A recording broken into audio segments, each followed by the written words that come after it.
In a quaint suburban neighborhood, 5-year-old Emily was in the midst of a ketchup-fueled adventure. She'd been playing in the yard with a bottle of ketchup, turning the red condiment into a colorful masterpiece on her white dress. The bottle tipped over, and before she knew it, the bright red sauce was splattered everywhere. Panicked by the mess, Emily's tiny hands trembled as she looked at her dress, now a canvas of red streaks. She could already imagine her mother's disappointment and felt a knot of fear tighten in her little chest. Desperate to avoid the inevitable scolding, Emily made a decision. She dashed outside the front gate and hid behind a bush, hoping her mother wouldn't find her. Meanwhile, inside the house, Emily's mother, Sarah, was becoming increasingly worried. The house felt eerily quiet, and Emily's usual giggles were replaced by an unsettling silence. As she searched every corner, her anxiety grew.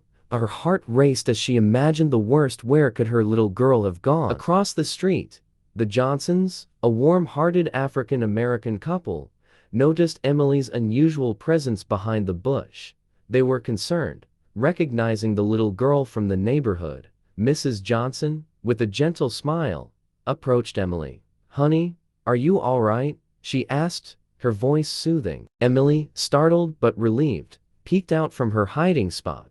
She hesitated, but then, sensing the kindness in Mrs. Johnson's eyes, she slowly walked out. Mr. Johnson, noticing the red stains on her dress, figured out what had happened. "Let's get you back to your mom," he said reassuringly. Holding Emily's hand, they walked back to Sarah's house. Sarah, who had been frantically searching, was overcome with relief when she saw her daughter. Tears welled up in her eyes as she hugged Emily tightly, her heart swelling with gratitude. The Johnsons watched from a distance, knowing they had done a good deed.